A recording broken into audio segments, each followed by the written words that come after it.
cycle of fifths, a major scale in any key effortlessly. And if you can't do it, start with C, and then go to F, and then go to B flat. What comes after B flat? Let's do the cycle of fifths. Who knows the cycle of fifths? Can everybody know what the cycle of fifths is? You guys don't know what the cycle of fifths is? You don't? Okay, that's a good piece of information. Let's talk about that right now. Because that is, the cycle of fifths makes music work. Because everything moves in movement. First thing, movements of fifths work because the 5-to-1 resolution is where you get those tritones. You get the fa, mi, ti, do. But everything in music moves in intervals of a fifth. First, who can give me a definition of an interval? The space between something. Space or distance between two notes. Excellent. There are different kinds of intervals. There's major, minor, augmented, and diminished. That's it. For example, you want to have a major interval? Let's go from C to D is what kind of interval? It's a second because it spans two notes. So we'll talk about intervals for a minute because this stuff is intervals. C to D is a whole step, but it spans two notes. So it's going to be a second. Now, this is going to be a major second because if you lower it a half step, it can be lowered a half step. So C to D flat will be a minor second.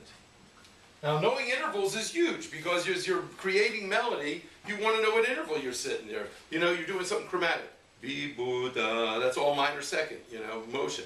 Here we go, you're playing D flat to C, B to C. That's D flat to C is a minor second. If you want to go da, da, that's a major second, okay? You're going C to D. So, as you play intervallically, you create melodies. Melodies are combinations of intervals. You're playing melodic instruments. Improvising is creating melody, okay?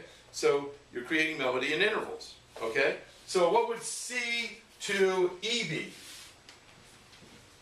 It spans three notes, C to E, so it's going to be a third, right? And because it has two whole steps, it's going to be a major third. And now, so what would a minor third be? C to E flat, which would be 1.5 steps. Now this is also important because this is the difference between major and minor, isn't it? Yeah. If you have a C major scale, it's going to be C, D, E. If you have a C minor scale, it's going to be C, D, E flat. Now what happens in the upper parts of that scale determines what kind of minor scale it is, because there are a bunch of different kinds of minor scales. The three basic ones that we use in jazz improvisation are pure minor, which is the Aeolian mode, or a major scale starting on the 6th degree. So you have relative major and minor. If you were playing in the key of C, what would the relative minor be? Anybody think of it? Go down 1.5 steps. So what's the sixth note of a C scale? C, D, E, F, G, B. A. A, yes. It goes up the alphabet. The alphabet does not go A, B, C, D, E, F, B flat. It goes, So A minor would be the same as it would be the relative minor. That's pure minor. Okay, so those set of intervals would exist. Then you can alter those.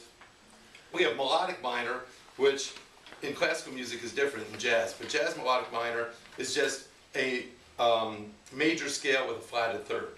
Then you have pure minor, which is a flatted third, a flatted sixth, and a flatted seventh. And then a regular sixth and a flatted seventh.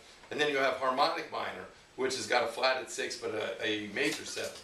We'll talk all about it. Don't worry. I'm throwing stuff out there so you're just hearing it constantly, okay? I want to watch my time because I want everybody to play.